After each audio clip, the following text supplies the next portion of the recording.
Anda kembali di Nusantara Petang pemirsa, COVID-19 mempengaruhi segala bidang perekonomian termasuk tentu saja dunia penerbangan. Pernyataan Menhub mengenai boleh beroperasinya semua moda transportasi ini seolah membawa angin segar bagi dunia penerbangan. Untuk membahas hal ini sudah bersama kita Kapten Pilot Iwan Setiawan Diatputra, Ketua Ikatan Pilot Indonesia. Selamat sore, Kap. Selamat sore Mbak Tasya. Iya, Kapten Iwan, ini terkait dengan wabah COVID-19 kemudian berujung pada PSBB hingga akhirnya pelarangan operasional seluruh moda transportasi termasuk juga transportasi udara. Ini apa dampak utamanya bagi pilot? Ya, dampak utama bagi pilot sekarang mereka banyak di rumah, tidak terbang karena penerbangan mungkin tersisa hanya 5-10% dari original schedule-nya, sehingga mereka banyak di rumah. Ya tentunya dampaknya ke finansial ya, karena sebagian dari mereka juga sudah ada yang dipotong gajinya, bahkan sudah ada beberapa orang atau mungkin dari beberapa perusahaan yang sudah juga dirumahkan begitu Mbak. Bagaimana Dan dampak lain ya. ada juga mungkin impact-nya dari itu adalah ke masalah mental juga ya, yang ini juga nanti pada saat pandemik berakhir harus juga kita manage sama-sama bagaimana kondisi mental pilot yang sudah lama nggak terbang ini.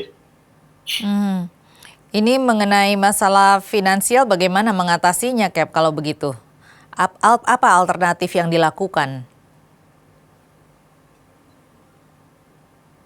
Saya kira tidak ada Mbak ya kita bertahan aja lah dengan apa yang diberikan oleh perusahaan pada saat ini. Dan ya mungkin menggunakan tabungan-tabungan yang ada untuk bertahan. Kalau mengenai masalah mental ini bagaimana maksudnya, Cap?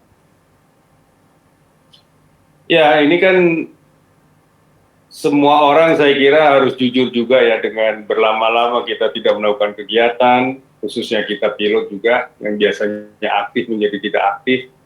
Mungkin ada hal-hal yang timbul berupa stres atau apapun lah.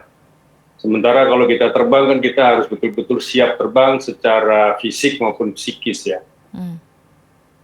Dan dampak itu tentunya nanti pada saatnya pandemi ini berakhir, harapan saya bisa di-manage bersama-sama, dan tentunya saya berharap juga para pilot juga tidak terdampak lah secara mental dari hal-hal yang negatif lah. Iya, karena tentunya unsur stres ini pasti ada. Gitu.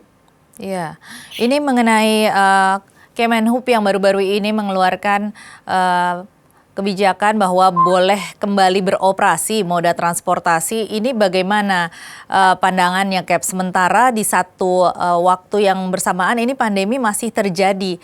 Bagaimana pandangan Anda?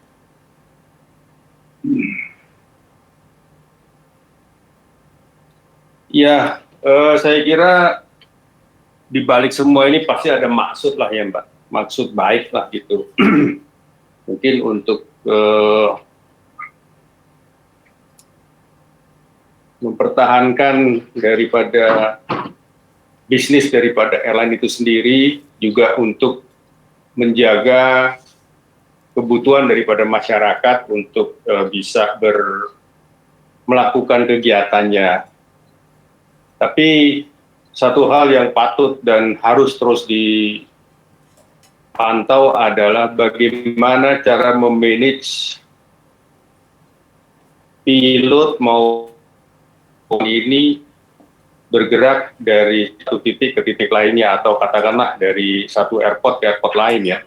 Bagaimana cara memanagenya secara baik sehingga upaya untuk mencegah pemaparan daripada COVID-19 ini bisa juga di-manage lebih baik. Kalau sejauh ini, Cap, untuk dari asosiasi sendiri upaya apa saja yang sudah dilakukan untuk mengatasi masalah baik masalah finansial maupun masalah mental dari pilot-pilot sendiri? Tadi sudah saya sampaikan bahwa ya kita pilot memang sumber penghidupan kita atau salary kita tentunya dari perusahaan ya. Dengan apapun yang ada, maka tersisa adalah tinggal mungkin dari tabungan ataupun dari sumber finansial yang lain lah. Tapi kebanyakan kita hanya bertahan saja lah dengan kondisi yang ada. mudah-mudahan pandemi ini bisa segera berakhir. Kalau dari sisi mental ya kita semuanya lebih sering berkomunikasi antar pilot lah untuk menjaga supaya kita tetap aktif gitu Mbak. Kalau yang dari asosiasi sendiri, Cap, untuk Anda sebagai Ketua Ikatan Pilot Indonesia ini bagaimana upayanya untuk anggota-anggota? Kita secara umum aksi aja seperti biasa. Ya hanya biasa berkomunikasi, berinteraksi, kita saling memonitor saja karena tidak semua pilot Indonesia adalah anggota Ikatan Pilot Indonesia dalam hal ini. Yang penting kita menjaga stabilitas kita, sering berkomunikasi. Tetapi yang kita lakukan lebih banyak saat ini adalah kita berbicaralah dengan misalnya dengan INAKA sebagai asosiasi daripada pemegang EOC 121 ataupun 135 dalam hal ini untuk sama-sama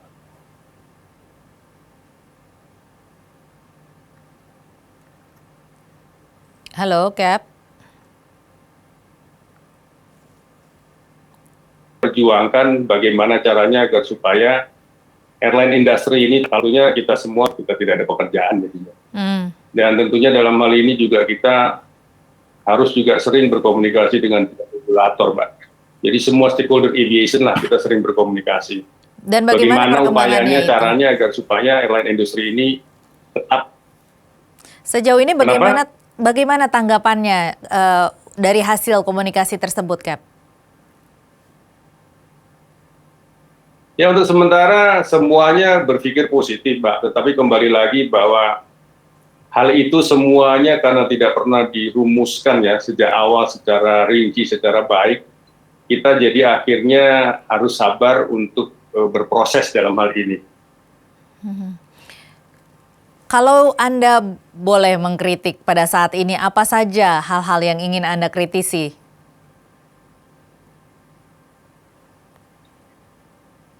Ya kalau boleh mengkritik dalam arti yang positif pada saat ini, utamanya dari kepentingan kita pilot Indonesia adalah saya meminta kepada seluruh stakeholders untuk mengelola pilot yang saat ini terbang itu dengan manajemen yang baik ya. Karena pilot ini juga sangat rentan terpapar dan mungkin juga memaparkan apabila tidak dimanage secara baik. Sehingga sementara dari sisi yang lain adalah semuanya pada saat ini operator sedang berupaya untuk survive.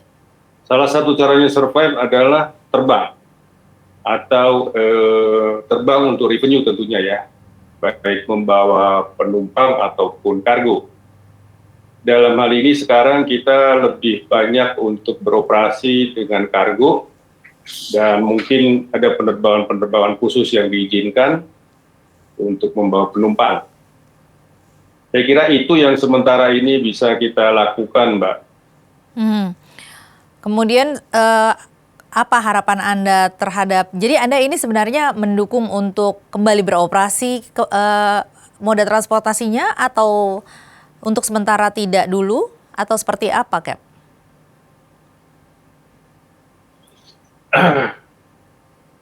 Sangat sulit ya untuk bersikap yang tegas, Mbak, saat ini. Pertama, saya tidak cukup data juga. Apakah pandemik ini pada saat ini statusnya sudah membaik atau malah lebih memburuk? Apabila posisinya memburuk, tentunya yang terbaik adalah tidak melakukan migrasi manusia dari poin A atau poin B, dimanapun, di titik manapun. Tetapi apabila ini terkait juga dengan hajat hidup orang banyak, berkaitan dengan airline itu sendiri yang butuh hidup, berkaitan juga kebutuhan daripada manusia-manusia itu juga, kebutuhan juga ekonomi, dan lain sebagainya, tentunya saya mendukung.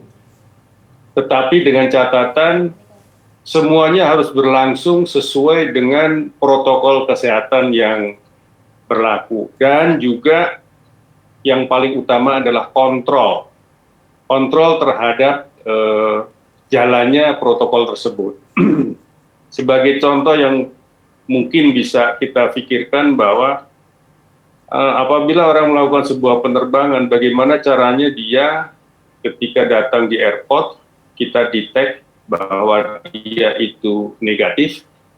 Dengan status yang negatif, dia bisa duduk di pesawat, berkumpul dengan krunya, melakukan sebuah penerbangan, kemudian dia mendarat di satu airport lagi. Di airport itu juga tentunya mereka akan melakukan upaya-upaya agar supaya daerahnya tidak terpapar atas kedatangan daripada sekian banyak penumpang ini.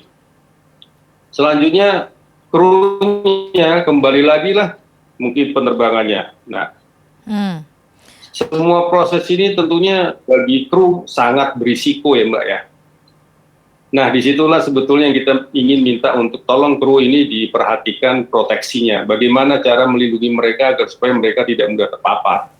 Kemudian mereka juga bagaimana metode penjadwalannya. Apakah setelah terbang dia masih boleh terbang lagi, atau dia boleh langsung pulang ke rumah, atau dia harus karantina. Dalam hal ini, inilah protokol kesehatan yang saya maksud, Mbak. Tentunya kan setelah terbang juga harus diperiksa lagi pilot ini, apakah dia terpapar apa tidak selama dia melakukan penerbangannya. Barulah kemudian mungkin dia boleh pulang atau tidak, kan gitu. Atau dengan di-manage dengan cara lain lah, bahwa pilot ini mungkin selama misalnya 2 minggu, dia tidak boleh pulang, dia hanya stay di satu tempat yang steril, dan tugasnya selama 14 hari atau 2 minggu misalnya, ya hanya untuk terbang, dia tidak pulang ke rumah. Dan itu dilakukan secara bergilir lah. Entoh juga tidak banyak penerbangan yang akan dilakukan gitu Mbak, sehingga banyak sekali lah pilot yang tersedia dan banyak juga yang sudah dirumahkan tentu.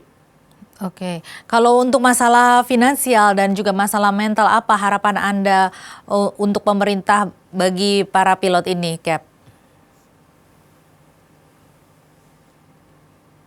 Oke, kalau masalah finansial ini sebetulnya terkait dengan status ya Mbak ya, status penerbang tersebut. Kalau statusnya sudah di PHK, tentunya tidak bisa berbuat apa-apa lah karena kondisi perusahaan. Tetapi kita harus ingat bahwa pesan dari pemerintah itu adalah airline yang mendapatkan stimulus adalah yang tidak melakukan PHK. Pertanyaan buat saya adalah bagaimana pemerintah mengontrol stimulus tersebut yang diserap oleh para airlines atau operator agar supaya semua airline yang sudah menyerap dari stimulus itu tidak melakukan PHK. Itulah salah satu yang mungkin bisa dilakukan oleh pemerintah agar supaya kita pilot ini juga ataupun pegawai daripada airline umumnya gitu tidak mengalami nasib di PHK. Tetapi kita pun maklum lah apabila hal itu juga terjadi karena hampir di seantero dunia juga krisis daripada industri penerbangan ini sudah marak gitu ya. Artinya sudah banyak perusahaan-perusahaan yang kolaps dan bangkrut. Tetapi kembali lagi bahwa di pemerintah kita ada kebijakan memberikan stimulus, tentunya saya mengharapkan stimulus itu betul-betul efektif jatuh pada alamat yang tepat. Baik. Sehingga optimal lah Mbak gitu Mbak. Jadi Baik. jangan juga airline sudah mengambil stimulus tapi juga melakukan PHK gitu. Baik, baik, Kapten Iwan, terima kasih atas penjelasannya. Semoga kita semua juga berharap pandemi ini segera berakhir dan tentunya pemerintah juga memberikan solusi yang paling tepat ya, terutama bagi para pilot. Pemirsa, itulah tadi penjelasan dari Kapten Iwan Setiawan Diatputra, Ketua Ikatan Pilot Indonesia.